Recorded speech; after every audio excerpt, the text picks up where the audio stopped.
So அது இங்கே எளிதாக கிடைக்குது. ஆனால் அது வந்து ஷூட்டிங் ஸ்பாட்லேயே கிடைக்கும். ஒரு ப்ரொடியூசர் வந்து ஒரு ஹீரோவோ ஹீரோயினோ என்ன கேட்குறாங்களோ அதை வந்து அவர் வாங்கி கொடுத்துருவார்.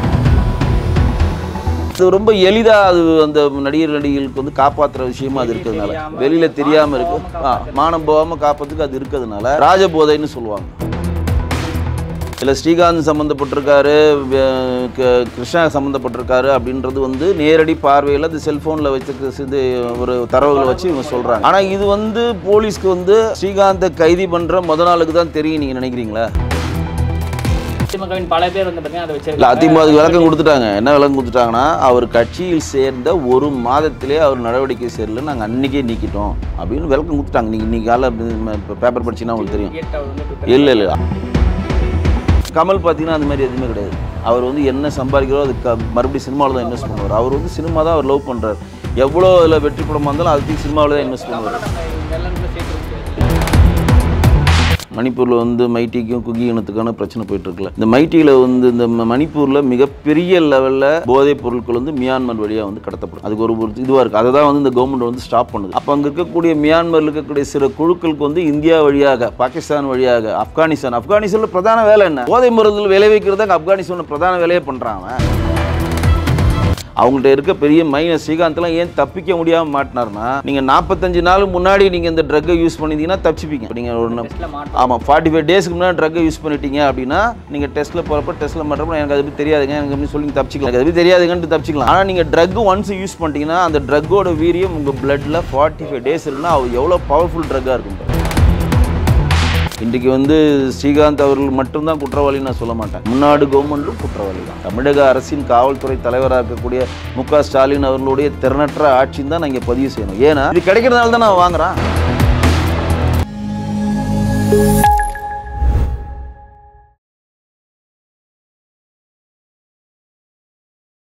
நாதஸ்நேயர்களுக்கு வணக்கம். அரசியல் பல பரபரப்பான கட்டங்களை நோக்கி நடந்து கொண்டிருக்கிறது. அது குறித்து விவாதிக்க பாஜகவின் கலை இலக்கிய பிரிவு மாநில செயலாளர் திரு வெங்கடேசன் அவர்கள் பண்ணியிருக்கிறார். வணக்கம் சார். வணக்கம் சார். சார், இப்போ வந்து பார்த்தீங்கன்னா தமிழ்நாட்டில் தொடர்ச்சியாக வந்து இந்த போதைப் பொருட்கள் அதிகமாக இருக்கின்ற விஷயங்கள் செய்தியில் பார்த்துட்டு இருந்தோம். இப்போ வந்து பார்த்தீங்கன்னா சினிமா நடிகர்கள் பல பேர் வந்து பார்த்தீங்கன்னா இதில் மாட்டியிருக்காங்க. இப்போ ரீசெண்டாக ஸ்ரீகாந்த் வந்து அரசு செய்யப்பட்டிருந்தார். இப்போ கிருஷ்ணா வந்து பார்த்தீங்கன்னா தலைமறைவு அப்படின்ற ஒரு செய்தி வெளியே வந்திருக்கு.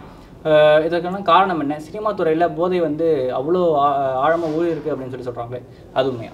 தமிழ் திரையுலகத்தை பொறுத்தவரையும் கலையுலக மார்க்கண்டேன்னு சொல்கிறது சிவகுமார் மட்டும்தான் சொல்லி நீங்கள் கேள்விப்பட்டிருப்பீங்க. வேறு யாருன்னா வந்து சினிமா துறையில் வந்து இவர் எந்த ஒரு தீய பழக்கத்துக்கும் உட்படாதவர் அப்படின்னு யாருன்னா சொல்ல முடியும்னா யாருமே அது கிடையாது. பிரச்சனை என்ன இப்போ எப்படின்னு பார்த்தீங்கன்னா, இப்போ வந்து சிந்தட்டிக் ட்ரக்ஸ் வந்து தமிழ்நாட்டில் மிக அதிகமான புழக்கத்தில் ரொம்ப எளிதாக கிடைக்கும். பெத்தபைட்டின்லாம் ரொம்ப கஷ்டமான ஒரு சிந்தட்டிக் ட்ரக்ஸ். அதெல்லாம் கிடைக்கவே கிடைக்காது.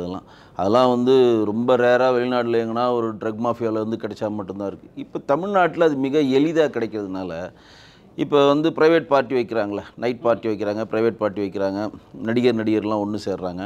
அங்கே வந்து பிரமாதமாக அவங்களுக்கு என்ன கிடைக்க போகுதுன்னா, எப்படி இருந்தாலும் ட்ரிங்க்ஸ் கிடைக்கும். அது நார்மலாக எல்லோருக்கும் கிடைக்குது. இப்போ மேக்ஸிமம் வந்து எந்த வெளிநாட்டு ட்ரிங்க்கு நீங்கள் குடிக்கிறதுக்கான ஃபெசிலிட்டியை தமிழ்நாடு கவர்மெண்ட்டே எலைட் பார்னு ஒன்று ஓப்பன் பண்ணி அங்கே எந்த வெளிநாட்டு ட்ரிங்க் உங்களுக்கு வேணுமோ, எவ்வளோ ஒரு உயர்தரமான ட்ரிங்க் வேணுனாலும் நீங்கள் அங்கே வாங்கிக்கலாம். ஸோ அது இங்கே எளிதாக கிடைக்குது. ஆனால் அது வந்து ஷூட்டிங் ஸ்பாட்லேயே கிடைக்கும். ஒரு ப்ரொடியூசர் வந்து ஒரு ஹீரோவோ ஹீரோயினோ என்ன கேட்குறாங்களோ அதை வந்து அவர் வாங்கி கொடுத்துருவார். ப்ரொடக்ஷன் மேனேஜர்கிட்ட பர்சனலாக சொல்லுவார், அவர் ஹீரோ என்ன கேட்குறாரோ கொடுத்துருங்க, எல்லாமே கொடுத்துருங்க. ஏன் அப்படின்னா எந்த டைம்லேயும் வந்து ஒரு ஹீரோ வந்து மூட் அவுட் ஆகக்கூடாது, எந்த டைம்லையும் ஒரு ஹீரோயின் மூட் அவுட் ஆகக்கூடாது. இப்போ ஒரு ஹீரோ உள்ளே நுழைஞ்சானா யூனிட்டில் இருக்கவங்க எல்லாருமே வணக்கம் சொல்லுவான், சம்மந்தமே இல்லாதவங்களாம் வணக்கம் சொல்லுவான். ஏன்னா அந்த வணக்கம் சொல்லாமல் இருந்தால் கூட ஒரு மூட் அவுட் ஆகிடுவார். என்ன நான் வரேன், நீ பாட்டு உட்காந்துருக்கேன், மரியாதையெல்லாம் பேசுகிறேன். எம்ஜிஆர்கிட்ட ஒரு பழக்கம் இருந்துச்சு, அது நிறைய பேருக்கு தெரியாது. எம்ஜிஆர் வந்து எந்த ஷூட்டிங் ஸ்பாட் போனாலும் ஷூட்டிங்க்கு காலையில் கிளம்புனார்னா ஃபஸ்ட்டு ஷாட் நீங்கள் அவர் தான் எடுக்கணும். இது எழுதப்படாத ரூல், இது நிறைய பேருக்கு தெரியாது. அப்படி எம்ஜிஆர் அப்படி ஃபஸ்ட்டு ஷாட் வேறு ஆள் நீங்கள் எடுத்துட்டிங்கன்னா உள்ளே வந்துட்டு எல்லாருக்கும் வணக்கம் சொல்லிட்டு திருப்பி போயிடுவார். அன்றைக்கி ஷூட் பண்ண மாட்டாங்க. இது நிறைய பேர் தெரியும். இது வந்து அன்பேவா படத்தில் நடந்தது. ஏயோ நிறுவனம் வந்து ரொம்ப கரெக்டாக இருப்பாங்க எல்லா விஷயத்திலும். டைமை ரொம்ப கரெக்டாக வச்சுக்கணும், ஒரு சின்ன டைமை கூட மிஸ் பண்ணக்கூடாது, அந்த டைமை வேஸ்ட் பண்ணக்கூடாது, ப்ரொடக்ஷன் ஷெட்யூலுக்கு பேஸ்ட்டாக பண்ணணும் அப்படின்றது ரொம்ப தெளிவாக இருப்பாங்க ஏவிஎம். அப்போ வந்து எம்ஜிஆர் வர கொஞ்சம் தாமதமானால சரோஜாஜியை வச்சுட்டு ஒரு ஷார்ட் வச்சுட்டாங்க. சரோஜாஜியை இப்போ சொல்கிறாங்க, இல்லை நான் நடிக்க முடியாதுன்னு சொல்கிறாங்க. அதெல்லாம் ஒன்றும் இல்லை, நாங்கள் பார்த்துக்கிறோம் சொல்லி எடுத்துட்டாங்க. அப்போ எம்ஜிஆர் அப்படியே உள்ளே வந்துட்டு எல்லாரையும் பார்த்துட்டு வணக்கம் சொல்லிட்டு நடிக்காமே போயிட்டார். மறுபடியும் ஏவிஎம் டீம் போய் அங்கே சரவணன் சார்லாம் போய் பேசி மறுபடியும் அவர் கொண்டு வந்தால் கூட ஒரு செய்தி சொல்லுவாங்க. இது வந்து ஒரு ஹீரோவுக்கும் ஒரு மேனரிசம். ஒரு ஹீரோவுக்கும் ஒரு மாதிரி இருக்கும். அது என்ன அப்படின்னு சொல்றது ஈகோன்னு சொல்றது. அது நம்ம நம்மளும் சினிமாவில் இருக்கிறனால மேனரிசம் தான் சொல்லுவேன். அது எதிர்பார்க்குறாங்க. அப்போ வந்து ஒரு ஹீரோ உள்ள நுழையிறப்ப அவனுக்கு தேவையான எல்லா விஷயங்களையும் கொடுக்க வேண்டியது கடமை, ப்ரொடியூசர் கடமை, அங்கே இருக்க ப்ரொடக்ஷன் மேனேஜரோட கடமை, அதை கொடுத்துட்றாங்க. அப்போ ஒரு ஹீரோவுக்கு வந்து எல்லாமே ஷூட்டிங் ஸ்பாட்டில் கிடைச்சாலும் ஒரு நைட் பார்ட்டி, ப்ரைவேட் பார்ட்டின்னு போடுறப்ப அதையும் தாண்டி ஒரு போதை தேவைப்படுது. நான் சொல்கிற பாயிண்ட் நீங்கள் புரிஞ்சுப்பீங்கன்னு நினைக்கிறேன். எல்லாமே இங்கே கிடைக்குது. இது அங்கே போய் ஒரு 40-50 கிலோமீட்டர் பிரயாணம் பண்ணி போய் விடிய கண்ணு முழிச்சு பார்ட்டியை அட்டன் பண்ணால் அங்கே என்ன ஸ்பெஷல் வேணும்? அங்கே ஒரு ஸ்பெஷல் வேணுமா இல்லையா? ஏன்னா இந்த ட்ரிங்க்கு கேரவன்லேயே கிடைக்கும், அதிகபட்சம் வீட்டில் வச்சுக்கலாம், இல்லை ஏன்னா பாரில் கிடைக்கும், எல்லா இதுலேயும் கிடைக்கும். ஒரு ஸ்டார் ஹோட்டல் போனால் எவ்வளோ உயர்தரமான ட்ரிங்க்கும் கிடைக்கும். அப்போது ஒரு இடத்துல நம்ம இங்கேருந்து அங்கே போகணும், அது அந்த ஹீரோவை வர வைக்கணும் அப்படின்னா, அந்த ஹீரோயினை வர வைக்கணும், அந்த நடிகைகளோ அந்த சினிமா பிரபலங்களை வர வைக்கணும்னா அதையும் தாண்டி ஒரு ஸ்பெஷல், அதையும் தாண்டி புனிதமானதுன்னு கூட சொல்லலாம், அதையும் ஸ்பெஷலாக வேணும். அப்படின்றப்ப தான் இந்த ட்ரக் உள்ளே வருது. அது சிந்தட்டிக் ட்ரக் வந்து என்ன பெரிய ஸ்பெஷல் இல்லைன்னா, அது நீங்கள் போடுவீங்க, ஆனால் நீங்கள் ட்ரக் அடிச்சிருக்கீங்கன்னே உங்களுக்கு தெரியாது. அதாவது உங்களுக்கு நீங்கள் ட்ரக்கில் இருக்கீங்க தெரியாது, எதிரில் இருக்க பார்க்குறவனுங்க நீங்கள் ட்ரக்கில் இருக்கீங்க அவனுக்கும் தெரியாது. இப்போ குடித்தாங்கன்னா என்ன தள்ளாடுவாங்க, போதையாவாங்க, அப்படியே விழுவாங்க, ஸ்மெல் வரும், அப்படியே ஒரு மாதிரி இருப்பாங்க, கண் உள்ளே போயிடும், போதன்னு இருப்பாங்க, ஒரு மாதிரி மந்தமாக இருப்பாங்க. ரொம்ப அதிகமாச்சுன்னா பழைய நினைவுகள்லாம் பேசி போதையில் இருக்கிறாண்ட வாரம் உட்காராடுவாங்க. ஆனால் சிந்தட்டிக் ட்ரக்கில் அப்படி நான் ட்ரக் அடிக்கிற பழக்கம் இல்லை, எனக்கு குடிக்கிற பழக்கம் இல்லை, சும்மா சொல்கிறேன். அப்போ வந்து அது ரொம்ப எளிதாக அது அந்த நடிகர்களுக்கு வந்து காப்பாற்றுற விஷயமா அது இருக்கிறதுனால, வெளியில் தெரியாமல் இருக்குது, மானம் போகாமல் காப்பாற்றுக்கு அது இருக்கிறதுனால ராஜபோதைன்னு சொல்லுவாங்க. நாங்கள் இங்கே டாஸ்மார்க் மூலம் நார்மல் போதை கிடைக்குது, இது எலைட்டு மூலம் எக்ஸ்ட்ரா வெளிநாட்டு நார்மல் ஒரு அபிமான ஒரு போதை கிடைக்குது. ஆனால் இதையும் தாண்டி, ஏன்னா போதை உள்ளே போயிட்டிங்கன்னா அடுத்த போதை என்ன, இதுதான் அந்த போதையோட பெரிய ஒரு கண்டென்ட். ஆஃப் அடிச்சது அந்த அடுத்த இதுக்கப்புறம் என்ன கிடைக்கும், இதுக்கப்புறம் என்ன போதை, இதை தேடி அலைகிறவங்களுக்கு அப்போ இந்த மாதிரி இடத்துல இவங்களை வர வைக்கணும், ஒரு ப்ரைவேட் பார்ட்டி பண்ணணும், அந்த இடத்துல மன விட்டு பேசலாம் அப்படின்றப்ப அந்த மாதிரி இடத்துல வரப்போ தான் இங்கே ட்ரக் கிடைக்குது. இங்கே தமிழ்நாடு கவர்மெண்ட் வந்து ட்ரக் கிடைக்கலன்னு சொன்னான்னா அதை விட காமெடி எதுவுமே கிடையாது. ஏன்னா கவர்மெண்ட் தான் விங் வச்சு பிடிச்சிட்டு இருக்காங்க. ஆமாம், இப்போ பிடிக்கிறாங்க. இது வந்து ஜாஃபர் சாதிக் பிடிச்சதுலேருந்து அவங்களுடைய வெளிநாட்டு அயலக துறையுடைய துணைத் தலைவராக இருக்கக்கூடிய ஜாஃபர் சாதிக் வந்து டெல்லியில் வச்சு தான் அவருடைய யூனிட்டை கண்டுபிடிச்சாங்க. குழந்தைகளுக்காக ஏற்றுமதி பண்ணப்படுகிற பவுடரில், பால் பவுடர் டின்னில் இவங்க மெத்தபைட்டமின் அடித்து அவங்க வந்து கொண்டு போயிடுறது கண்டுபிடிச்சி இன்றைக்கி பெரிய லெவலில் சர்ச்சையாகி அமீர் அதில் மாட்டி அது ஒரு தனியாக இருக்குது. ஏற்கனவே அமீர் அதில் மாட்டினார், மாட்டி அவர் இல்லை தொடர்பு இல்லை. ஜாஃபர் சாதிக்கோடைய போதை கடத்தலில் கிடைக்கப்பட்ட பணத்தை வைத்து தான் அவருடைய தம்பியை வைத்து அமீர் ஒரு படம் டைரக்ட் பண்ணுறாரு. அப்போ நம்ம மாதிரி ஆள் என்ன கேள்வி ஏற்படும், ஒரு ப்ரொடியூசர் வரனா அவன் பின்புலம் பார்க்காம ஒருத்தர் எவன் பணம் கொடுத்தாலும் எடுக்கிறீங்களேடா அப்படின்னு ஒரு கேள்வி ஏற்படும். ஒரு தவறான முறையில் ஒரு படம் வரப்போ அது கண்டிப்பாக யாரும் மறுக்கணும். அவர் வந்து இறைவழியை வந்து அல்லாவோட வழியை ஃபாலோ பண்ணுறப்ப இது ஒரு, ஏன்னா இஸ்லாமிய மதத்தின்படி போதை பஸ்ஸெல்லாம் பண்ணினா மிகப்பெரிய குற்றம், ஹராம் அவங்களுக்குலாம். அப்போ வந்து எப்படி வருது, நதி மூலம் ரிஷி மூலம் பார்க்காம எடுத்தார், இப்போ மாட்டினார், இப்போ அதுக்கான என்ஐஏ விசாரணைக்கு தனியாக போயிட்டுருக்கு, அது தனி ட்ராக்கு. இடையில மன்சூர் அலிகான் பையன் கூட மாட்டினாப்பில், போதை பஸ்ஸில் மாட்டினாப்பில், உள்ளே போனாப்பில், மறுபடியும் அதுக்கான ப்ராசஸ் போயிட்டுருக்கு. ஜாமீன் வேணும்னா என்ன பண்ணால் போதை ஊழல் தடுப்பு சம்மந்தமான நீதிபதி தான் ஜாமீன் வழங்க முடியும். ஏன்னா நீங்கள் சிந்தட்டிக் ட்ரக்கை யூஸ் பண்ணிட்டீங்கன்னா, கொக்கைனோ இதெல்லாம் தடை செய்யப்பட்ட பொருள் இந்தியாவில், கொக்கைன் ஆகட்டும், மெத்தபைட்டின் ஆகட்டும், வேறு சிந்தட்டிக் ட்ரக் நீங்கள் யூஸ் பண்ணிட்டீங்கன்னா அதற்கான தனி நீதிமன்றம் இருக்குது. அவங்க தான் அந்த கால சூழ்நிலையை பயன்படுத்தி உங்களுக்கு வந்து அது ஜாமீன் தரதோ மற்றதெல்லாம் சரின்னு பண்ணுவாங்க. இப்போ இது வந்து எனக்கு தெரிஞ்சு வந்து இந்த சிந்தட்டிக் ட்ரக்கும் மெத்தபைட்டினோட்டும் கொக்கைன்லாம் தமிழ்நாட்டில் கிடைக்காது அப்படின்னு தமிழ்நாடு அரசு சொல்கிறதுனா அது போய்.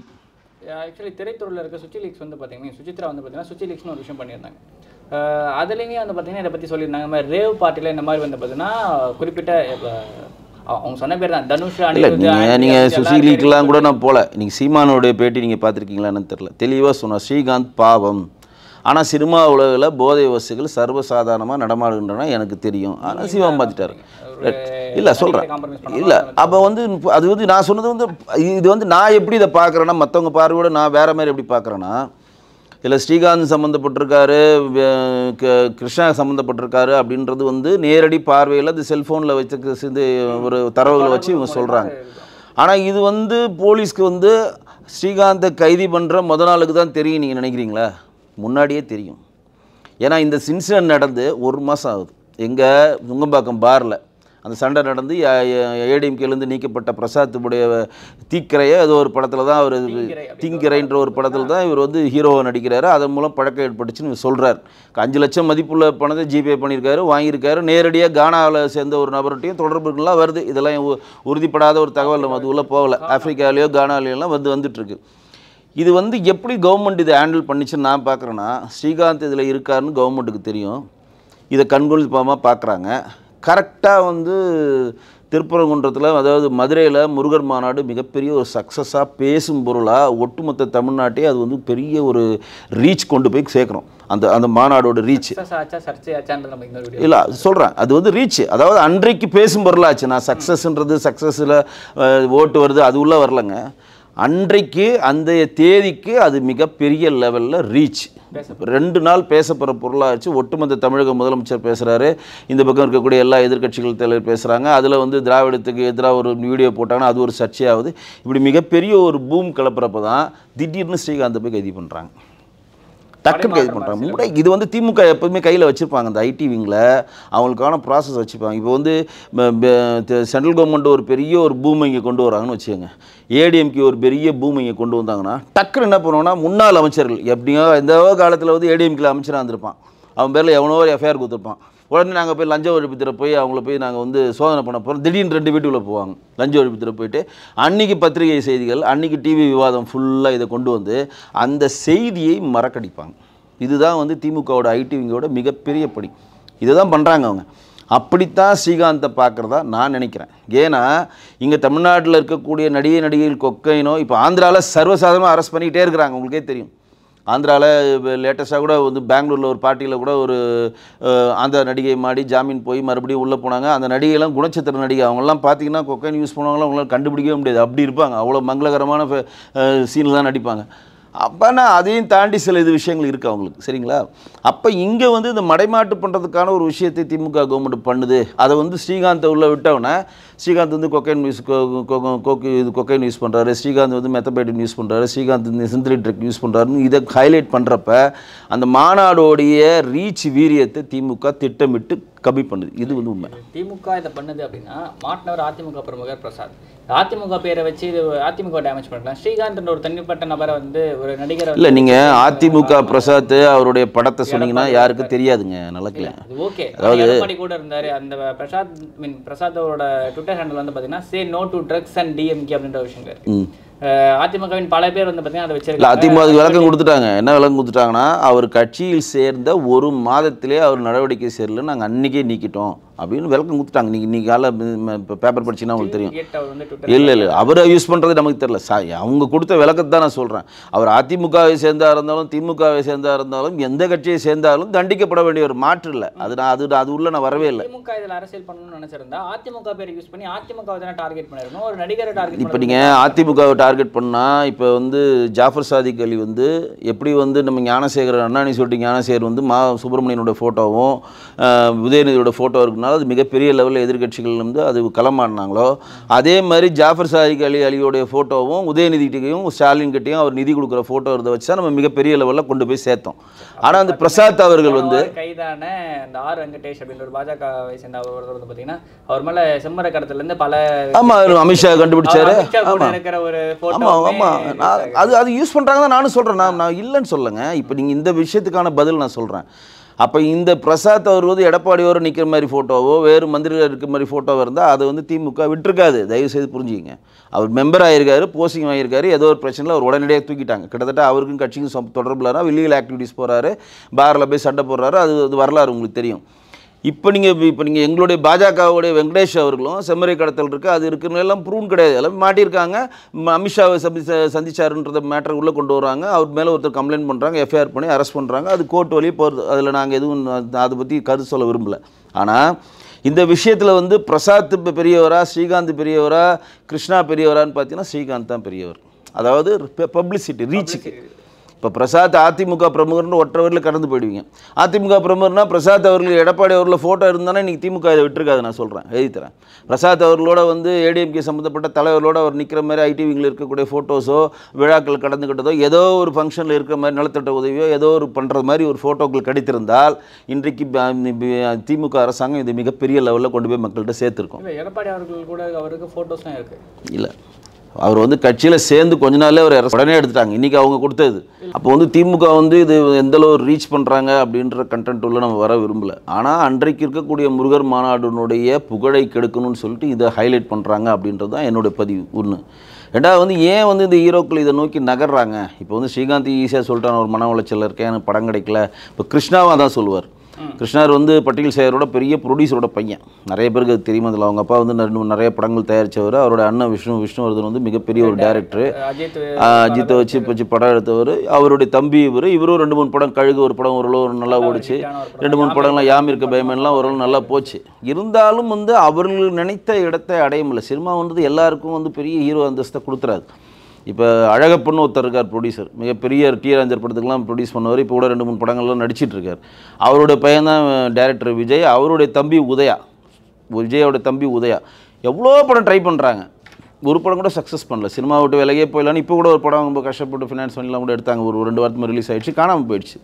சினிமா எல்லாருக்கும் பெரிய இடத்த கொண்டு போய் சேர்க்குன்றதுலப்போ ஒரு குறிப்பிட்ட வெற்றியை அடைந்து குறிப்பிட்ட பிரபலமான பிறகு குறிப்பிட்ட நபர்களிட போய் நீங்கள் ரீச் ஆன பிறகு அந்த இடத்த தக்க வைக்க முடியாமல் நீங்கள் கீழே வரீங்களே, அப்போ நீங்கள் மிகப்பெரிய ஒரு மன உளைச்சலுக்கு ஆளாவீங்க. கோபுரத்துலேருந்து டக்குன்னு இப்போ வந்து இது இப்போ ஒரு சாதாரண ஒரு குணச்சித்திர நடிகர் மாதிரி வச்சுக்கோங்க. ஒரு டெல்லி கணேஷ், MS பாஸ்கர், அந்த மாதிரி ஒரு 10 நடிகர்கள் ஒரு லிஸ்ட் எடுத்துக்கலாம். இவங்களாம் என்றைக்குமே டென்ஷனாகவே இருக்க மாட்டாங்க. படம் வந்தால் போய் நடிச்சு கொடுப்பாங்க. பெரிய அவங்களுக்கு ஒரு தாட்டு இருக்காது, சினிமாவில் தான் நம்ம இருந்து தான் ஆகணுன்ற கிடையாது. படம் வந்ததுன்னா போய் நடிக்கிறாங்க, இல்லை வீட்டில் இருக்காங்க, இருக்கிற வச்சு வாடகை விட்டு வச்சு நான் கம்முன்னு இருக்கிறேன் அப்படின்றப்போம். ஆனால் ஹீரோவாக நடிக்கிறவங்களுக்கு என்ன பிரச்சனைனா, அவங்க ஹீரோவாக இன்ட்ரடியூஸ் ஆகி ஃபஸ்ட்டு படமே ஃப்ளாப் ஆகிடுச்சுன்னா விலகி போயிட்டாங்கன்னா எந்த பிரச்சனையுமே கிடையாது. சினிமா நமக்கு ஒத்து வரல, சினிமாவுக்கு நமக்கு சம்மந்தம் இல்லைன்னு போயிடலாம். ஒரு 2 படம் ஓடும், திடீர்னு சரி சூதாட்டம் மாதிரி தான். அடுத்த படத்துக்கு நம்ம கொஞ்சம் ஃபைனான்ஸ் வாங்கி நம்ம கொஞ்சம் பணத்தை போடுங்க. ஸ்ரீகாந்த் கூட ஒரு பேட்டியில் சொன்ன கூட நீங்கள் பார்த்துருக்கீங்க. இப்போ சில படத்துக்கு நான் வந்து 10 லட்ச ரூபா விட்டு கொடுத்துருக்கேன், சில படத்துக்கு நான் சம்பளத்தையும் விட்டு கொடுத்து நானும் பணம் கொடுத்து அதை ரிலீஸ் பண்ணியிருக்கேன். அது என்ன காரணம்னா, அந்த படம் ரிலீஸ் ஆகி ஒரு கிளிக் ஆகிடுச்சுன்னா அடுத்த படத்துக்கு நம்ம அந்த சம்பளத்தை டபுளாக வாங்கிக்கலாம் அப்படின்ற ஒரு ஆதங்கம் தான். அப்போ வந்து இந்த பக்கமும் போக முடியாமல் அந்த பக்கம் போகாமல் தத்தளிக்கிற மாதிரி ஒரு கூட்டமாக தான் ஸ்ரீகாந்த் போன்ற ஹீரோக்கள்லாம். ஏன்னா அவங்களுக்கு தூக்கி விடுறதுக்கான பின்புலம் உங்களுக்கு கிடையாது. உங்களுக்கு நெப்போட்டிசம் சொல்லுவாங்கள்ல, அந்த மாதிரி வந்து இவங்களுக்கு இருக்கிறான்னு கிடையாது. இல்லை அது நெப்போட்டிசம் வந்து தெலுங்கு திரையுலகத்தில் தான் மிகப்பெரிய லெவலாக இருக்குது. ஏன்னா மாமன் மச்சான் ஒன்றுங்களை பொண்ணு எடுத்து பொண்ணு கொடுத்துக்கிறானுங்க. இவன் படம் ஒன்றாலும் தேட்டரில் ஃபுல்லாகுது, மச்சான் படம் ஒன்றாலும் ஃபுல்லாகுது, மாமா படம் ஒன்றா ஃபுல்லாகுது, சித்தப்பா படமும் ஃபுல்லாகுது, மாமன சம்மந்தி படமும் ஃபுல்லாகுது. ஸோ அங்கே வந்து கண்டென்ட் வேறு. இங்கே வந்து அப்படி கிடையாது. இங்கே வந்து அதிகபட்சம் வந்து ஒரு டைரக்டர் தன்னுடைய பணத்தை போட்டு ஒரு பையனை இன்ட்ரடியூஸ் பண்ணுறாரு. புட்டுக்குச்சுன்னா அவர் பண்ணல. நீங்கள் பாரராஜா எடுத்துங்க, மனோஜுக்கு அவர் 2 படம் 3 படம் பண்ணார். அவர்கிட்ட இருக்க சொத்துக்கு அவர் 100 படம் பண்ணலாம் மனோஜை வச்சு. ஏன் பண்ணல வேண்டாம். இது வந்து மறுபடியும் ரிஸ்க் எடுக்க வேண்டாம். ஒரு ரிஸ்க்குமே நீங்கள் 50 கோடி விடுறீங்க கையில், 30 கோடி விடுறீங்க. உங்களோட சொத்து 2 வீடு ஒரு 3 வீடை விடுறீங்க கையில். எதுக்கு சும்மா இருப்பா, இருக்கிறத வச்சு நிம்மதியாக இருக்கும். அது ஒரு மன உளைச்சல் கூட சொல்கிறாங்கல்ல. அப்போ அவங்களும் எதை நோக்கி ஓடுறாங்கன்னா, பணத்தை நோக்கி ஓடல, வெற்றியை நோக்கி தான் ஓடுறாங்க. எப்படியாவது வெற்றி பெறணும். இப்போ நீங்கள் சொல்லி நெப்போட்டிசம் சொன்னீங்களே, பாரதிராஜாவோடும் பாலச்சந்தரோட இதுவாகட்டும் மற்றவர்களது வாரிசுகளாக எல்லாமே. இன்றைக்கி RB சௌத்ரிலாம் இன்றைக்கி யாரையோ வளர்த்து விட்டார். பசங்க பேருமே ஒன்றும் பெருசாக வரல. யாரோ டைரக்டர் ஆக்குனாரு, யாரோ ஹீரோ ஆக்குனாரு, யாரோ ஹீரோயின் ஆக்குறாரு, காமெடியின் ஆக்குறாரு, என்னென்னவோ பண்ணார். எல்லாமே அவங்களால பண்ண முடியல. ஏன் அப்படி பண்ண முடியலன்னா, சினிமாலாம் அதையும் தாண்டி ஒரு சூட்சமம் முதல்ல இருக்குது. அதுதான். அப்போ இந்த மாதிரி ஆட்கள் இப்படி வரப்போ இப்போ வந்து சினிமாவில் ஹீரோவை நடிச்சிட்டாங்க, ஃபெயிலியர் கொடுத்துட்டாங்க, வெளியே வந்துட்டாங்க. அவங்க இப்போ நெக்ஸ்ட் என்ன பண்ண முடியும்? அவங்களோட கதை என்ன? இல்லை அது வந்து அதாவது எப்படி சொல்கிறேன்னா, கதை என்னென்னா, அவன் நார்மல் லைஃபுக்கு திரும்ப முடியாதுல்ல, அதான பிரச்சனை. அவன் பஸ்ஸில் போக முடியாது, கையேந்தி பவுனில் சாப்பிட முடியாது, தேட்டரில் லைனில் நின்று டிக்கெட் வாங்க முடியாது, குடும்பத்தோடு வெளியே போக முடியாது. அவன் ஹீரோ அந்தஸ்து வந்துடுறான்ல அவன். இப்போ அதுதான் அவனுக்குள்ள ஒரு பெரிய பிரச்சனையே தான். இப்போ நடிகர் ராஜேஷ் வந்து நல்லா நடிச்சிருந்தார், இப்போ இறந்து போனார், உங்களுக்கு தெரியும். அவர் வந்து பிஸ்னஸ், அவருடைய பட வாய்ப்புகள் கம்மியானோன்னா பிஸ்னஸ் நோக்கி நகர்ந்துட்டார். டக்குன்னு கலா ஃப்ளாட்ஸ்னு சொல்லி ஒன்று ஆரம்பித்து கன்ஸ்ட்ரக்ஷன் போனார். உளுந்தூர்பேட்டை தாண்டி ஒரு இடத்துல மிகப்பெரிய லெவலில் வந்து இந்த மோட்டோ ஹோட்டல் கட்டினார். அப்போ வந்து அந்த மாதிரி டைவர்ஷனில் இப்போ எதனா இருக்கிறாங்கன்னா கிடையாது. சூரி உட்பட ஒரு சில பேர் வந்து இந்த ஹோட்டல் அது வந்து இப்போ வர தலைமுறைக்கு இருக்குங்க, அந்த தலைமுறை இல்லை. இன்னைக்கு நடுவில் தலைமுறைலாம் கிடையாது, இல்லை முன்னாடியும் கிடையாது. சந்திரபாபு அவர்கள்லாம் எம்ஜிஆருக்கு இணையாக சம்பளம் வாங்கினவர்னு கேள்விப்பட்டிருப்பீங்க. மிகப்பெரிய லெவலில் வந்து தமிழ் திரையுலகத்திலே வந்து ஒரு நடிப்பும் வந்து வசனமும் எழுதி பாட்டும் எழுதி பாட்டையும் பாடி அதுக்கு நடனமும் ஆடக்கூடிய ஒரே திறமையானவர் சந்திரபாபு தான். வேறு யாருக்குமே அது கிடையாது. நாகேஸ்வரல் திறமையாக நடிக்கிறது, ஆனால் அவர் பாட்டை எழுதுதில்லை, நடனம் ஆடினதில்லை. சந்திரபாபு நாயுடு பாட்டும் எழுதுவார், அந்த பாட்டை அருமையாகவும் பாடுவார், நடனமும் ஆடுவார். அது மாதிரி யாருமே பண்ணுறதில்ல. அந்தளவு ஒரு புகழின் வச்சுருந்தவர் அந்த பணத்தை சேர்க்க முடிய தெரியாமல் குடிபோதையில் போய் அழிஞ்சார். சுருளிராஜன், தங்கவேல், நிறைய பேர் லிஸ்ட் அவுட் பண்ணலாம். தானம் பண்ணி என்எஸ் கிருஷ்ணன் அழிஞ்சார், எம்டிடி சாக்கபாகர் அழிஞ்சார், இதெல்லாம் சொல்லிட்டே போகலாம். ஆனால் பாகவதர் மேலே வந்து அந்த கொலைக்கு இல்லை, அது ரெண்டு பேருக்குமே தான். மஞ்சள் பத்திரிகை நடக்கிற அந்த பிரச்சனையில் வந்து என்எஸ்கேக்கும் தியாகராஜ மேலே கேஸ் வந்துச்சு. வெளியில் வந்து சொத்தெல்லாம் விற்று அவங்க வந்து படம் எடுத்தாங்க, சிவகவி எடுத்தாங்க, பெருசாக ஓடலை, காலியானாங்க. அது தனி கதை. இப்போ வர தலைமுறை நடிகர்களுக்கு வந்து உள்ளே வரப்போ இதற்கான லெசனை கற்றுக்கிட்டதுனால இப்போ ஆர்யா ஹோட்டல் வைக்கிறாரு. ஆர்யா பார்த்தோம்னா இப்போ சூரிய வச்சுருக்காப்புல ஹோட்டலு. மற்றவர்களெல்லாம் இப்போ வந்து இவங்க நம்ம சூர்யா வந்து காற்றாலை பிஸ்னஸ் பண்ணுறாரு, நிறைய பேருக்கு தெரியாது. இங்கே நாகர்கோயிலெலாம் காற்றாலை ஓடுது பார்த்தீங்களா, விண்மில்லு. அந்த விண்மில்லாம் பல ஒரு விண்மில்லும் 5 கோடி 6 கோடி இருக்கும். அதெல்லாம் வந்து பிஸ்னஸாக அவங்க எடுத்து பண்ணுறாங்க. பிஸ்னஸ் ஆனால் அது வாங்கி போட்டிருக்காங்க. அந்த இன்வெஸ்ட்மெண்ட்ஸ், அதாவது சினிமாவை தாண்டி ஒரு இன்வெஸ்ட்மெண்ட்ஸ் கிட்ட போகிறாங்க. இந்த மாதிரி வந்து சில பேர், ஆமாம், ரஜினி வச்சிருக்காரு, ஜெயலலிதா வச்சுருந்தாங்க, அப்பயே ஜாத்திரை வச்சுன்னு இருப்பாங்க நிறைய. இல்லை, இப்போ விஜய்னு பார்த்தா கூட கல்யாண மண்டபம் கட்டி விட்ருக்காரு, ஸ்கூல் கட்டியிருக்காரு. அந்த மாதிரி சில எக்ஸ்ட்ரா வருமானம் பண்ணுறாங்க, இல்லைன்னா சொல்ல மாட்டேன். அந்த மாதிரி எல்லாரும் இருக்காங்கன்னா, இப்போ கமல் பார்த்தீங்கன்னா அந்த மாதிரி எதுவுமே கிடையாது. அவர் வந்து என்ன சம்பாதிக்கிறோ அது மறுபடியும் சினிமாவில் தான் இன்வெஸ்ட் பண்ணுவார். அவர் வந்து சினிமா தான் அவர் லவ் பண்ணுறார். எவ்வளோ அதில் வெற்றி படமாக இருந்தாலும் அதுக்கு சினிமாவில் தான் இன்வெஸ்ட் பண்ணுவார். இல்லை சொல்கிறேன், அவர் மட்டும்தான் நான் ஒரு விதிவிலக்காக சொல்கிறேன். இப்போ ரஜினி அவர்கள் கூட மண்டபம் கட்டுறாரு, மற்ற பிஸ்னஸ்லாம் அவருக்கு போதுன்னெலாம் சொல்கிறாங்க. அது எந்தளவு உண்மைலாம் நமக்கு தெரில. ஆனால் கமல் மட்டும் சினிமாவில் சம்பாதித்த காசை சினிமாவிலே இன்வெஸ்ட் பண்ணுற ஒரு ஆள். அவர் சினிமா கலைஞன் தான். சினிமா ஒரு மிகப்பெரிய ஒரு லவர், அதில் மாற்றே கிடையாது, காதலன். ஓகேவா? அப்போ இந்த மாதிரி ஆட்களுக்கெல்லாம் அதையும் தாண்டி ராஜபோதையும் தேவைப்படுறப்ப அதற்கான இதை வந்து இங்கே எளிதாக கிடைக்குது. இங்கே எளிதாக கிடைக்கும், ஆந்திராலே எளிதாக கிடைக்குது. நான் சொல்கிறேன், தமிழ்நாடு மட்டும்தான் போதை கலாச்சாரம் சொல்கிறேன், ஆந்திராலையும் எளிதாக கிடைக்குது. இன்னும் சொல்லப்போனால் ஆந்திராவிலேருந்து கடத்த விடப்படுறது கூட சொல்கிறாங்க. அதில் கூட ஒரு காவல்துறை அதிகாரி சொல்கிறாரு, கஞ்சா இங்கே நம்ம தமிழ்நாட்டில் கஞ்சா விளையிறதுக்கு வேலையே இல்லை. ஆமாம், எல்லாமே ஆந்திரா வந்து ட்ரெயினில் கடத்தி வந்தால் இங்கே வியாபாரமாக ஒரு சின்ன, ஆமாம், அந்த மாதிரி இடத்துல கடத்திட்டு வந்து இங்கே வியாபாரம் பண்ணுறாங்கன்னு சொல்கிறாங்க. ஆனால் சிந்தட்டிக் ட்ரக்கை ஏன் வந்து இங்கே இருக்கக்கூடிய போலீஸ் துறை அதிகாரிகள் வந்து அது கண்டுபிடிக்க முடியல? கண்டுபிடிச்சாலும் அதற்கான ஒரு விஷயத்தை ஏன் பண்ண முடியும்னா, ட்ரக்கை பொறுத்த வரைக்கும் வந்து பார்த்தீங்கன்னா இந்திய அளவில் அது ஒரு பெரிய நெட்வொர்க்காக, ஒரு பெரிய ஒரு இதுவாக கிங்பினாக இயங்கிட்டு இருக்கு. குறிப்பாக வந்து குஜராத்தில் இருக்க போர்ட், முத்ரா போர்ட் வழியாக தான் வந்து பார்த்தீங்கன்னா இதெல்லாம் உள்ள வருதுன்ற செய்திகள்லாம் தொடர்ச்சியாக பார்க்க வேண்டியதாக இருக்குது. இப்போ ரீசெண்டாக கூட ஒரு 26,000 கோடி ரூபாய் மதிப்பில் ஒரு கன்சென்ட் பண்ணுறாங்க, எல்லாமே பண்ணுறாங்க. அப்போ யார் எடுக்கிறா, யார் வரா, இந்த ஒரு ஃப்ளோவை ஏன் இன்னும் இல்லைங்க. இப்போ வந்து மணிப்பூர் பிரச்சனை எடுத்துங்க. மணிப்பூரில் வந்து மைட்டிக்கும் குகி இனத்துக்கான பிரச்சனை போயிட்டுருக்குல்ல. இந்த மைட்டியில் வந்து இந்த மணிப்பூரில் மிகப்பெரிய லெவலில் போதைப் பொருட்கள் வந்து மியான்மர் வழியாக வந்து கடத்தப்படுகிறது. அதுக்கு ஒரு இதுவாக இருக்குது. அதை தான் வந்து இந்த கவர்மெண்ட் வந்து ஸ்டாப் பண்ணுது. அப்போ அங்கே இருக்கக்கூடிய மியான்மரில் இருக்கக்கூடிய சில குழுக்களுக்கு வந்து இந்தியா வழியாக, பாகிஸ்தான் வழியாக, ஆப்கானிஸ்தானில் பிரதான வேலை என்ன? போதை மருந்துகள் விளைவிக்கிறது தான் ஆப்கானிஸ்தான் பிரதான வேலையே பண்ணுறான். அது என்ன ஒன்றுங்க, பிரதான வேலை அவனோட இன்கம் சோர்ஸ் அதாங்க. பாகிஸ்தான் வழியாகவும் வங்கதேச வழியாகவும் நம்ம பர்மா வழியாகவும் தாங்க ஒட்டுமொத்த ட்ரக்கும் உள்ளே வருது இந்தியாவுக்குள்ளே. இது நீங்கள் சொல்கிற மாதிரி முத்ராவில் கூட வரலாம், நம்ம குஜராத்தில் இருக்கக்கூடிய இதில் வருது, இல்லைன்னா சொல்ல மாட்டேன். அதையும் பிடிக்கிறாங்க. அதையும் மீறி சில விஷயங்கள் நெட்வொர்க்கில் வருது. இப்போ திடீர்னு தானே ஜாபர் சாதிக்கு மாட்டினாரு, யாருமே நினைக்க முடியாமல் ஏதோ ஒரு லிங்க் போகிறாங்க, அந்த லிங்க்லேருந்து இன்னொரு லிங்க் போகிறப்ப பெரிய நெட்வொர்க் கண்டுபிடிக்கிறாங்க. இதுவும் பாருங்கள், ஒரு செல்ஃபோன்லேருந்து ஒரு லிங்க் எடுக்கிறாங்க, அந்த லிங்க்கில் பேர் வச்சோன்னே இவர் மாட்டுறாரு. இப்போதைக்கு இவர் தான் மாற்றார். இப்போ இவர் என்ன சொல்லிட்டாருன்னா, நீங்கள் வாக்குமூலத்தில் பெரிய, இப்போ நீங்கள் சொல்கிறது பற்றி பார்த்தா எல்லா ப்ரொடியூசர்ஸும் ஹீரோஸை சாட்டிஸ்ஃபை பண்ண இந்த மாதிரி விஷயங்கள்லாம் பண்ணுறாங்க. அப்போ பெரிய ஹீரோஸ்க்கு அது போகல. அதாவது யாருக்கு தேவையோ அவங்களுக்கு தாங்க போவோம். சுஷில் லீக்ஸ் பற்றி நம்ம பேசிட்டு நம்ம பேசுகிறப்போ கமல்ஹாசன் பற்றி பேசிட்டோம். சுஷில் லீக்ஸில் கமல்ஹாசன் பேர் வரைக்கும் ஆமாம் சொன்னாங்க. இப்போ கமல் வந்து யூஸ் பண்ணுறாரா யூஸ் பண்ணலன்ற அது நமக்கு தெரியாத விஷயங்களும் பொது வழியில் சொல்ல முடியாது, தனிக்கதை. நான் என்ன கேட்குறேன்னா, யாருக்கு தேவையோ அது போகுது, அதில் தான். அது எந்த ஹீரோலாம் குறிப்பிட முடியாது, நம்ம பார்க்காத ஒரு விஷயத்தை சொல்ல முடியாது. ஆனால் ப்ரைவேட் பார்ட்டி, நைட் பார்ட்டியில் கண்டிப்பாக இது கிடைக்கிறது, தாராளமாக கிடைக்கிறது. அது கிடைக்குதுன்னு தான் அந்த பார்ட்டியே நடத்தப்படுகிறது. இது கிடைக்கிறதுனால தான் அந்த பார்ட்டிக்கே பல பேர் போகிறாங்க. இது வந்து எந்த மாற்றம் கிடையாது. ஆண் பெண்ற பேதம் கிடையாது, பெரிய ஹீரோ சின்ன ஹீரோன்ற பேதம் கிடையாது. இவங்க நார்மல் போதையிலிருந்து ராஜ போதையை நோக்கி நகரணும் அவங்க நினைக்கிறாங்க. அதனால தான் இது கிடைக்குது.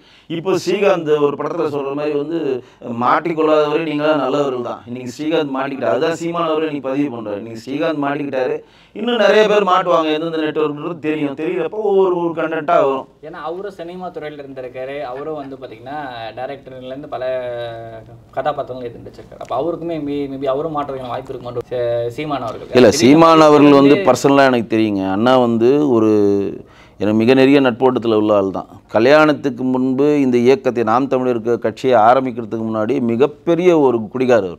அதெல்லாம் மாற்றே கிடையாது, நானே சொல்கிறேன். மிகப்பெரிய ஒரு குடிகாரர். இது அவரே சொல்லியிருக்கார். ஒரு குறிப்பிட்ட லெவலில் அதெல்லாம் மாற்றி வெளியில் வந்த பிறகு தான் இந்த இயக்கம்னு ஒன்று ஆரம்பித்த பிறகு அவர் தனி மனித ஒழுக்கம் வேணும் அப்படின்னு சொல்லி குடிக்கிறதுல தான் இப்போ வந்து குடிக்கிறாரா குடிக்க மாட்டாரெல்லாம் எனக்கு தெரியாது. ஆனால் அப்போ வந்து மிகப்பெரிய ஒரு குடிகாரர். அவர் பாலாலாம் வந்து பெரிய குடிகாரங்க. அவங்களாம் 2 பேர் ரூம்மேட்டாக இருந்தவங்க தான். அது சினிமாவில் அது ஆமாம், டைரக்டர் பாலாவும் சீமான் அவர்களும் ஒரே ரூமில் ரொம்ப நாளாக இருந்தவங்க. சரிங்களா? அப்போ வந்து அவர் குடிகார் தான், இல்லை மாற்றில் நண்பர்களோடு ஜாலியாக இருக்கக்கூடிய ஒரு டைப் தான். ஆனால் ஒரு இயக்கம்னு ஆரம்பித்தவொன்னே ஒரு தனி நிலைநிறுத்தி மாற்றி இப்போ தனிநபர்த்த ஒழுக்கத்தோடு இருக்கிறாங்க. அது உள்ளே வரல. ஆனால் சினிமா உலகில் என்னென்ன நடக்குதுன்றது கண்டிப்பாக சீமானனுக்கு தெரியாமல் இருக்காது. இப்போ ஒரு விஷயம் இந்த விஷயம் கொடுத்தா தான் இது நடக்கும்னப்போ அந்த விஷயத்தை எப்படியாவது ஏற்பாடு பண்ணி கொடுத்துருவாங்கல்ல. இப்போ நீ காலையில் ஷூட் ஆரம்பிச்சது இதை கொடுத்தா தான் ஷூட்டிங் நடக்கும் அப்படின்னா டக்குன்னு கொடுத்துருவாங்க. அது அவங்க வந்து இது எங்கே கிடைக்குது, எவ்வளோ கிடைக்குது, எவ்வளோ விலை கிடைக்கும், பரவாயில்ல வாங்க முதல்ல கொடு. இப்போ சிந்தட்டிக் ட்ரக்குக்கும் தமிழ்நாடு காவல்துறைக்கும் வந்து இருக்கக்கூடிய பெரிய பிரச்சனை என்னென்னா, இப்போ நீங்கள் கஞ்சா வந்து கடத்திட்டு வரதை போலீஸ் அதிகாரியில் வைத்து ரயில்வே ஸ்டேஷன்லையோ பஸ்லேயோ பிடிச்சி ஒரு நெட்வொர்க்கில் ஒருத்தனை பிடிச்சி அவனை பிடிச்சி உள்ளே கொண்டு வராங்க. அதை எதுவுமே ஸ்டேஷனில் வைக்கிறாங்க. அதில் போலீஸ்காரனே திருடுறான். தமிழ்நாட்டில் இருக்கக்கூடிய போலீஸ்காரனே திருடி வெளியே எதுவுமே விற்று அது ஒரு ட்ராக் போகுது. இங்கே விரும்பாக்கம் போலீஸ் ஸ்டேஷனில் கூட மாட்டினானுங்க. அது நீதிபதி அவர்கள் திட்டுறாரு. ஏன்னா 25 கிலோ கஞ்சா பிடிச்சேன்ற கோர்ட்டில் 10 கிலோ தான் காட்டுறான்னா 15 கிலோ எலி தின்றுச்சுன்றான், 15 கிலோ வெள்ளத்தில் அடிச்சு போகுன்றப்ப நீதிபதி வந்து சந்தேகத்தின் பேரில் வந்து அவங்களை விடுதலையும் பண்ணுறாரு. அதை வந்து வேணுமே பண்ணுறாங்க. அந்த நெட்வொர்க்கை கட் பண்ணக்கூடாதுன்னு போலீஸ் துறை அதிகாரிகள் வந்து தனக்கான வருமானத்தை இழக்கக்கூடாதுன்னு கூட சில பேர் பண்ணுறாங்க. ஆனால் இந்த சிந்தட்டிக் ட்ரக்கில் என்ன பண்ணுறீங்கன்னா எல்லாமே ஆன்லைன் பேஸ்டாக இருக்குது. பெரிய நெட்வொர்க். அது ஈஸியாக நீங்கள் வந்து சைபர் கிரைம் உள்ளதான் அது ட்ராக் பண்ண முடியும். அது ஈஸியாக ஒரு தனிநபர் போலீஸ் வந்து ஒரு பேட்ரோல் எடுத்துகிட்டு போய் ஒரு திருடனை போய் ஓடி போய் பிடிக்கிறது, ஒரு கஞ்சா கருகர் ஸ்கூட்டரில் தப்பிச்சு போகிறான், ஒரு செயின் பறிப்பு ஒரு ஸ்கூட்டரில் தப்பிச்சு போகிறான், அவனை பேட்ரோல் வச்சு அங்கங்கே இன்ஃபார்ம் பண்ணி மைக்கில் வச்சு சொல்லி வாக்கி டாக்கில் சொல்லி அங்கங்கே மடக்கி பிடிக்கிறதுலாம் கிடையாது. இது வந்து பெரிய உலகளாவிய நெட்வொர்க். இது எந்த ஐபி நம்பர்லேருந்து வருதுன்னு தெரியாது. அந்த கால் எங்கேருந்து இது பணம் ட்ரான்ஸ்ஃபர் ஆகுது உங்களுக்கு கண்டுபிடிக்கிறதுக்கு உங்களுக்கு பெரிய ப்ராசஸ். ஸோ அது சவாலான விஷயம் தான். அது ஈஸின்னு சொல்லலை. தமிழ்நாடு கவர்மெண்ட்டும் இல்லை, ஒட்டுமொத்த இந்தியா காவல்துறைக்கு அது ஒரு சவாலான விஷயந்தான். நிறைய பேர் பார்ட் டைம் ஜாபாக நிறைய பேர் பார்க்குறாங்க. அந்த ட்ரக்கு கடத்துறதா, ஆன்லைனில் போய் டெலிவரி பண்ணுறது இருக்குது. அது வேறு ஒரு கோடு வச்சு பண்ணுறாங்க. அது கண்டுபிடிக்கிறது ஈஸி இல்லை. ஆனாலும் அதை தடுக்க வேண்டிய கடமை தமிழ்நாடு கவர்மெண்ட்டுக்கு இருக்குது. ஆனால் இன்றைக்கு வந்து சினிமா உலகத்தில் ஸ்ரீகாந்த் மாட்டியிருக்காரு, கிருஷ்ணா மாட்ட போகிறாரு. ஆனால் இதே மாதிரி நிறைய நடிகர்கள் அந்த லிஸ்ட்டில் இருக்கிறாங்க. அவங்கள்ட்ட இருக்க பெரிய மைனஸ் ஸ்ரீகாந்த்லாம் ஏன் தப்பிக்க முடியாமல் மாட்டினார்னா, நீங்கள் 45 நாள் முன்னாடி நீங்கள் இந்த ட்ரக்கை யூஸ் பண்ணியிருந்தீங்கன்னா தப்பிச்சுப்பீங்க. இப்போ நீங்கள் ஒரு 45 டேஸ்க்கு முன்னாடி ட்ரக்கை யூஸ் பண்ணிட்டீங்க அப்படின்னா நீங்கள் டெஸ்ட்டில் போகிறப்ப டெஸ்ட்டில் மாட்டுறப்ப எனக்கு அதை பற்றி தெரியாதுங்க எனக்கு அப்படின்னு சொல்லி தப்பிச்சிக்கலாம். எனக்கு அதை பற்றி தெரியாதுங்கன்ட்டு தப்பிச்சிக்கலாம். ஆனால் நீங்கள் ட்ரக்கு ஒன்ஸ் யூஸ் பண்ணிட்டீங்கன்னா அந்த ட்ரக்கோட வீரியம் உங்கள் பிளட்டில் 45 டேஸ் இருக்குன்னா அது எவ்வளோ பவர்ஃபுல் ட்ரக்காக இருக்கும் பாருங்கள். ஒரு சிந்தட்டிக் ட்ரக் வந்து கொக்கைன் ஆகட்டும், மெத்தபெடின் ஆகட்டும், இதெல்லாம் வந்து எவ்வளோ உரிய ரத்தத்தில் கலந்து உங்கள் உடலிலே 45 நாள் இருக்குன்னா அது எவ்வளோ பவர்ஃபுல்லாக இருக்கும். அப்போ இவங்களுக்கு வந்து ஒரு கோட்டை அடித்தாலும் தூக்கம் வரல, ஆஃப் அடித்தாலும் தூக்கம் வச்சா, ஃபுல்லு வச்சாலும் தூக்கம் வராமல் இதை சாப்பிட்டா தான் நமக்கு வந்து ஒரு மன அமைதி கிடைக்குன்னா அவன் எவ்வளோ பெரிய மன அழுத்தத்தில் இருக்கிறான். நான் சொல்கிறது புரியுதுங்களா உங்களுக்கு? இப்போ நார்மலாக ஒரு ஆஃப் அடித்தாவே தூக்கிடுவாங்களே. எனக்கு குடிக்கிற பழக்கம் இல்லை, எனக்கு தெரியல. நீங்கள் சொல்கிறது வந்து படி பார்த்தா ஸ்ரீகாந்த் உட்பட பல நடிகர்கள் வந்து மன அழுத்தம் காரணமாக இருக்காங்க. மென்டல் அதாவது மன அழுத்தத்துக்கு வந்து ஒரு என்ன ஒரு மார்க்குன்னு சொன்னால் ஒரு 40% மன அழுத்தம் சொல்லுவேன். மிச்சம் வந்து போதையை நோக்கி நகர்றது. இதுக்கப்புறம் என்ன? ஏன்னா இது போதைன்றது அடுத்தடுத்து போய் நகருவாங்க. அதுதான் அந்த போதையோட ஸ்பெஷல். இன்றைக்கி வந்து இது சாப்பிட்டோம், இதோட அடுத்ததுன்னா கிடைக்கும். இல்லை சார் இந்த நாட்டில் அந்த நாட்டுக்கு போகலாம் வா, அங்கேருந்து அது இந்த இல்லை சார் இங்கே இவ்வளோ பணம் கொடுத்தா இவன்ட்ட கிடைக்கும், கூப்பிட்டு அவனை பார்த்துக்கலாம், யாராக இருந்தாலும் நான் பேசிக்கிறவன், இப்படி போகும். அது வந்து அடுத்தடுத்த கட்டத்துக்கு போகிறது ஒரு கட்டம் நகரம். ஆமாம், என்றைக்கோ ஒரு நாள் அப்படின்ற மாதிரி ஒன்று போகும். மூணாவது என்னென்னா, போதை மருந்து பயன்படுத்துவதை விட போதை மருந்து நீங்கள் வீட்டில் வச்சிங்கன்னா மிகப்பெரிய க்ரைம் அது. இப்போ ஸ்ரீகாந்த் வந்து பயங்கரமான சட்டப்பிரிவில் மாட்டியிருக்கார். அவர் போதை மருந்து யூஸ் பண்ணது ஒரு க்ரைமு, அதை வீட்டில் வச்சு யூஸ் பண்ணியிருக்கார். இப்போ நீங்கள் ஒரு ஃபுல்லாக வந்து டாஸ்மாகில் வாங்கி போய் வீட்டில் வச்சு எப்போ வேணால் குடிக்கலாம், உங்களுக்கு இது கிடையாது. ஏன்னா ஒரு காலத்தில் தான் குடிக்கிறதுக்கு லைசன்ஸ் இருந்துச்சு. நீங்கள் நம்மலாம் பிறக்கிறதுக்கு முன்னாடி குடிக்கணும்னா நீங்கள் கவர்மெண்ட்டை போய் லைசன்ஸ் வாங்கணும். அந்த லைசன்ஸ் எடுத்து போய் காமிச்சா தான் உங்களுக்கு பாட்டில் தருவாங்க. கவர்மெண்ட்டே பாட்டில் தரும், அதை வீட்டில் வச்சு நீங்கள் குடிக்கணும். அந்த காலத்தில் இருந்துச்சு, நான் கேள்விப்பட்டிருக்கேன். அது ஒரு சிலர் மட்டும்தான் அந்த லைசன்ஸ் வாங்கினவங்க மட்டும்தான் குடிக்க முடியும் அப்போ. இப்போ வந்து அப்படி கிடையாது. அப்போ வந்து கொக்கைன் ஆகட்டும், பெத்தபைட்மின் சிந்தட்டிக் ட்ரக்ஸ் வந்து உபயோகிக்கிறதுக்கு கஷ்டம், அதை நெட்வொர்க்கில் கொடுக்குறதும் தப்பு. அதை நீங்கள் வைத்திருந்தாலும் பெரும் குற்றம். அது நீங்கள் வந்து நான் வந்து கொடுக்கறதுக்கு வச்சுருந்தேன், விற்கிறதுக்கு வச்சுருந்தேன், இல்லை என் பர்சனல் யூஸுக்கு வச்சுருந்தேன், எதையுமே சொல்லி நீங்கள் தப்பிக்க முடியாது. உங்கள் வீட்டில் போதை, அதனால தான் இந்த கஜா கேஸுக்கு போய்ட்டு உள்ளே போடுவாங்க பாருங்கள். ஜெயலலிதா பேரில் கூட நடராஜன் வந்து ஒருத்தர் சரினான்னு ஒரு பொண்ணு உள்ளே வரப்போ சசிகலா வந்து திடீர்னு ஒரு 5 கிலோ கஞ்சா எடுத்து போய் அவங்க வீட்டில் வச்சு அவங்கள எடுத்துன்னு போய் கஞ்சா கேஸில் அரெஸ்ட் பண்ணி போனாங்க. தமிழ்நாடு கவர்மெண்ட்டு இவர் பலபித் மர்மன் இருந்தாலும் சுதாகரன், அவனும் கஞ்சா கேஸில் தானே போட்டாங்க அவரையும். அந்த டைம் போலீஸ் அதை யூஸ் பண்ணோம். டக்குன்னு உங்களை அரெஸ்ட் பண்ணுறதுக்கு என்ன பண்ண முடியும்? ஆமாம், சவுக் சங்கர் நீங்கள் போயினே இருப்பீங்க, உங்கள் காரில் உங்களை அரெஸ்ட் பண்ண வரேன்னு ஏறுறாங்க. ஏறிட்டு ஒரு உங்களோட வண்டியோட டேஷ்போர்ட்லேருந்து எடுத்து பாருங்க கஜா இருக்குது, வீடியோ எடுத்துட்டிங்களா, ஓகே நீங்கள் கஜா போய் வாங்கன்னு வாங்க. ஆனால் ஒரு கார் மட்டும் இல்லாமல் ஒரு இருந்த ரூமு, அவரோட ஆஃபீஸ் எல்லாம் எல்லாமே போலீஸால் பண்ண முடியுங்க. நல்லா கேளுங்க, நல்லா எல்லாமே போலீஸால் பண்ண முடியும். எல்லாமே ஃபேப்ரிகேட் பண்ண தான் நம்ம சொல்ல முடியாது. நான் அது வந்து உண்மையாக போயின்னு சொல்ல முடியல, பண்ண முடியும் தான் சொல்கிறேன். சவுக்கு சங்கர் கஞ்சா அடிச்சாரா, அது வேண்மை எடுத்தாங்களா, அதெல்லாம் நான் அதுல வரல. ஆனால் வந்து பண்ண முடியுதான் சொல்கிறேன். நான் சவுக்கு சங்கருக்கு வந்து கஞ்சா குடிச்சாருன்னு சொல்ல, குடிக்கலன்னு சொல்ல, அது நமக்கு வேலை கிடையாது. ஒருத்தர் உள்ளே போனோன்னா இந்த மாதிரிலாம் கவர்மெண்ட்டே யூஸ் பண்ணாது அப்போல்லாம். அப்போ என்ன இது சொல்ல வரேன்னா, இந்த நெட்வொர்க் ரொம்ப கஷ்டமாக இருக்கும். நெட்வொர்க் ரொம்ப ஒரு பெரிய நெட்வொர்க்கு, இது ஐபி நம்பர் வச்சு பிடிக்கிறது கஷ்டம். இதெல்லாம் இருந்தாலும் இன்றைக்கி வந்து ஸ்ரீகாந்த் அவர்கள் மட்டும்தான் குற்றவாளின்னு நான் சொல்ல மாட்டேன். தமிழ்நாடு கவர்மெண்ட்டும் குற்றவாளி தான். தமிழக அரசின் காவல்துறை தலைவராக இருக்கக்கூடிய மு.க. ஸ்டாலின் அவர்களுடைய திறனற்ற ஆட்சின்னு தான் நான் இங்கே பதிவு செய்யணும். ஏன்னா இது கிடைக்கிறதுனால தான் நான் வாங்குறேன். கிடைக்காத நீங்கள் அரப் கண்ட்ரியில் வாங்கிட முடியுமா? நீங்கள் எந்த அரப் கண்ட்ரியில் போங்க, எந்த அரப் கண்ட்ரியில் போதை வசூலை நீங்கள் வாங்கிட முடியுமா? அது எவ்வளோ பெரிய குற்றம் தெரியுங்களா? உடனே மரண தண்டனை. இங்கெல்லாம் வந்து கோர்ட்டு கேஸ் நீங்கள் பண்ணீங்க, அரப் கண்ட்ரிலாம் நீங்கள் போதை வசூலை யூஸ் பண்ண தெரிஞ்சால் உடனே மரண தண்டனை தான். அதுக்கு இல்லை சொல்கிறேன். அப்போ வந்து இங்கே வந்து இதெல்லாம் கிடைக்கிறதுக்கான இது நீங்கள் கொடுக்குறீங்க. இப்போ நீங்கள் ஒரு உதாரணம் சொல்கிறேன். பொது இடத்துல புகைப்பிடிக்கக்கூடாதுன்றது சட்டப்பட குற்றம்ன்றது சட்டமான கொண்டு வந்தாச்சு, அது சட்டம் ஆயிடுச்சு. இன்றைக்கு எல்லா பொது இடத்துலையும் அவனும் சிகரெட் பிடிக்காமல் இருக்கிறானா? பிடிச்சிட்டு தான் இருக்கிறான்ல. இந்த ஹன்ஸு, பான்பராக்கு, இன்னும் 2-3 இந்த புகையிலை சம்மந்தப்பட்டதெல்லாம் இதெல்லாம் வந்து கிடைக்கக்கூடாது, இதை நீங்கள் விற்றீங்கன்னா உங்களை நாங்கள் அரெஸ்ட் பண்ணுவோன்னு ஒரு சட்டம் இருக்கா இல்லையா? இன்றைக்கி எல்லா இடத்துலையும் ஹன்ஸ் கிடைக்குதா இல்லையா? யாரும் கிடைக்கலன்னு சொன்னால் அது மிகப்பெரிய போய். ஏன்னா என்ன பண்ணுவோன்னா மேலோட்டமாக இருக்காது, மேலே காசு வச்சுன்னா கீழேருந்து எடுத்து தருவோம். அப்போ என்னன்னா திட்டம் போட்டு திருடுற கூட்டம் திருடிக்கொண்டே இருக்கிறது. அதை ஒரு நிமிஷம், அதை சட்டம் போட்டு தடுக்கிற கூட்டம் தடுத்து கொண்டே இருக்கிறது. நான் சொல்கிற பாயிண்ட் இந்த ஒரு வரியிலே நான் சொன்ன ஒட்டுமொத்த கருத்தை இறங்கிடும். திட்டம் போட்டு திருடுற கூட்டம் திருடிக்கொண்டே தான் இருக்குது, அது சட்டம் போட்டு தடுக்கிற கூட்டம் தடுத்து கொண்டே தான் இருக்குது. திருடராய் பார்த்து திருந்தாவிட்டால் திருட்டை ஒழிக்க முடியாது. எதுக்கு இந்த சொல்கிறேன்னா, இவன் சட்டம் போட்டுக்கிட்டே தான் இருக்கான், ஆனால் சப்போர்ட் பண்ணிக்கிட்டே தான் இருக்கான், அவன் திருடிக்கிட்டே தான் இருக்கான். இப்போ நான் வந்து குடிக்கக்கூடாது, நான் வந்து ஒழுக்கமாக இருக்கணும், தனிநபர் ஒழுக்கம் தான் நம்பிக்கை, நம்ம உடல் நலத்தை நம்ம கெடுத்துக்கூடாது, நான் நினச்சி நான் திருந்தணும்.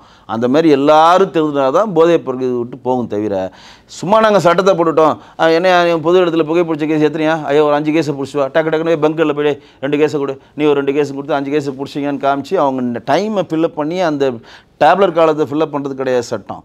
எல்லாரும் திருந்தணும். ஒருத்தர் புகைப்பதை விட அந்த புகை வெளியில் வந்து அதை சுவாசிக்கிறதில் நுரையீரல் பாதிக்கப்படுகின்ற விஷயத்தை கொண்டு போய் சேர்க்கணும். ஏடிஎம்கே முன்னாள் அமைச்சர் விஜயபாஸ்கர் அவர்கள் வீட்டில் ஒரு டைரி மாட்டது. இந்த டைரியில் வந்து பார்த்தீங்கன்னா எந்த ஜேர்னலிஸ்ட்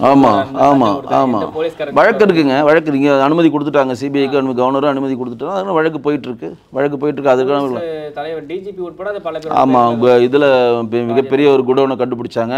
அதில் டிஜிபி இருந்தார் அன்றைக்கி ஒருத்தர் கேரளாவில், இவர் ஜார்ஜ், அவருக்கும் கொடுத்துருக்காங்க சம்மனு. ராஜேந்திரன் ஜார்ஜ் எல்லாருக்குமே சம்மன் போயிருக்கு, அவர் பேர்லாம் அதில் இருக்குது. அது கேஸ் நடந்துகிட்ருக்கு. இன்றைக்கி தான் சிபிஐ வந்து விசாரணைக்கு வரணுன்றது இன்றைக்கி தான் கவர்னர் அப்ரூவல் கொடுத்து அவர் மேலே போயிருக்கு, ராஜேந்திர பாலாஜி மேலே அப்ரூவல் கொடுத்துருக்காங்க. அது ஸ்டே போகிறாங்க, அது தனி ப்ராசஸ் போயிட்டுருக்கு. பத்திரிகையாளர்கள் அப்படின்னு சொல்கிற பல பேரோட பேருமே அதில். ஆமாங்க, அதாவது ஒருத்தர் ஒரு பார் ஒருத்தர் நடத்துகிறாருன்னா, நீங்கள் இந்த படம் பார்த்துருப்பீங்கன்னு நினைக்கிறீங்க, என்ன படம்னா அங்காடி திரு படம் பார்த்துருப்பீங்க. அதில் அருமையான ஒரு காட்சி வச்சுருப்பார் வசந்த பாலன். பழக்கருப்பையா வந்து எல்லாரையும் வர வச்சு எல்லாருக்கும் காசு கொடுப்பாரு பாருங்க. டிராஃபிக் போலீஸ் இருந்தா, நார்மல் போலீஸ் இருந்தா, இவன் இந்த ஓரமாக நிற்கிறவன் இருந்தான்னு சொல்லி ஒவ்வொருத்தருக்கும் வந்து மாதமான லஞ்சம் கொடுப்பார் பாருங்கள். அது கவரில் போட்டு கொடுப்பார். அதுதான் உண்மை. நீங்கள் ஒரு பார்னு வச்சிங்கன்னா அந்த பாரில் போகிறப்ப இங்கே யார் பெரிய மனுஷங்க, இங்கே மாவட்ட தலைவர் யார், துணைத் தலைவர் யார், லோக்கல் ரவுடி யார், எவன் வந்து தகராறு பண்ணுவான், எத்தனை போலீஸ் இருக்கான், எத்தனை போலீஸ் வந்து காசு கேட்பாங்கன்னு ஒரு லிஸ்ட் எடுத்து அந்த லிஸ்ட்டுக்கு ஏற்ற மாதிரி இன்கம்மை இவங்க சோர்ஸ் பண்ணுவாங்க. இப்போ மாவட்டத்தில் பாப்பா தலைவா உனக்கு எந்த பிரச்சனையும் வரும் நம்ம பார்த்து மாதம் ஒரு 20,000 கொடுத்துருப்பா, அப்போனா 20,000 எழுதிக்கோ. ஒருத்தன் வருவான் இப்போ அனைத்து கட்சியில் இப்போ எங்களுக்கு ஒரு டொனேஷன் மட்டும் கொஞ்சம் கொடுத்துருவோம், நாங்கள் உள்ளகளை வந்து சைடிஸ் மட்டும் எங்களுக்கு ஃப்ரீ பண்ணி கொடுத்தோம், அவனுக்கு ஒரு 10,000 இதுன்னு சொல்லி அப்போ ஒரு பார் எடுக்கிறவனுக்கு தனியாக துண்டாக லாபம் இல்லாமல் நம்ம 1 லட்சம் சம்பாதிக்கணுன்றதுனால தான் இந்த மாதிரி 5 ரூபா 10 ரூபா ஏற்றி விற்கிறது, 5 ரூபா ஏற்றி வைக்கிறது, இதை விற்கிறது, போலியான கணக்கு கொடுக்கறது, இது எல்லாம் பண்ணுறது. அதை தான் சொல்கிறேன், திட்டம் போட்டு திருடுற கூட்டம் திருடி கொண்டு தான் இருக்குது. நீங்கள் சும்மா சட்டத்தை போட்டு ஒரு படம் தான் காட்டுறீங்க, அங்கே ரியலிஸ்டிக் நடக்கல. எல்லாமே தாம்மா சொல்கிறேன். அப்போ வந்து இப்போ வந்து தமிழ்நாடு கவர்மெண்ட் வந்து ஒரு செல்ஃபோன்லேருந்து ஒன்று வாங்கி பிரசாத் ஃபோனில் ஸ்ரீகாந்த் இருந்தாலும் அவன் ராஸ் பண்ணோம் அப்படின்னு நீங்கள் சொல்கிறது நான் ஏற்றுக்கல மாட்டேன். ஏன்னா பிரசாத் வந்து பாரில் சண்டை போட்டு 1 மாதம் ஆச்சு, 1 மாதம் ஆகி அவரை அரெஸ்ட் பண்ணி செல்ஃபோன் வந்து 1 மாதமாக யார்கிட்ட இருக்குது, காவல்துறை அதிகாரி தானே இருக்குது. இன்றைக்கி சாட்டை துரைமுருகனை அரெஸ்ட் பண்ணி ஒட்டுமொத்தமாக அவர் திருச்சி டிஜிபியாக இருந்தார், அவர் வச்சு தானே எல்லா வீடியோ ஆடியோ லீக் பண்ணார் அவர். அப்போ போலீஸ்கிட்ட போச்சுல, அது போலீஸ்கிட்ட போகிறப்ப அந்த போலீஸ் ஃபுல் நெட்வொர்க் எடுத்த பிறகு இது வந்து ஸ்ரீகாந்த்கிட்ட போய் அவங்க இன்ஃபார்ம் பண்ணாமல் இருப்பாங்களா? 1 மாதம் ஆகிடுச்சு, ஸ்ரீகாந்த் இன்ஃபார்ம் பண்ணாமல் இருப்பான்றீங்களா? அப்போ யூஸ் பண்ணலாம், இது மேட்ரு போகும், உளவுத்துறை மூலம் மாண்புமிகு முதலமைச்சர் போகும். இருப்பா வெயிட் பண்ணு, நான் சொல்கிறேன், நீங்கள் பண்ணிக்கோங்க, இருப்பா வெயிட் பண்ணுங்க. அப்போ முருக மாநாடு ஒன்று வருது, பிரம்மாண்டமாக இருக்குது, ரைட்டு ஸ்ரீகாந்த் அரெஸ்ட் பண்ணி இந்த மேட்டரை க்ளோஸ் பண்ணிட்டு டக்குனு ஸ்ரீகாந்த் வந்து போதை வயதில் கசின்னு அன்றைக்கி ஃபுல்லாக பூம் பண்ணி விவாதமாக்கி பெருசாக ஆக்கி விட்டாங்க. அவ்வளோதான் தவிர இங்கே வந்து போதை வஸ்துக்கள் மிக எளிதாக கிடைக்கிறது, பான்பரா கிடைக்கிறது, அது பேர் என்ன ஹான்ஸு கிடைக்கிறது, எல்லா வஸ்துக்களும் மிக எளிதாக கிடைக்கின்றது தான் நிதர்சனமான உண்மை.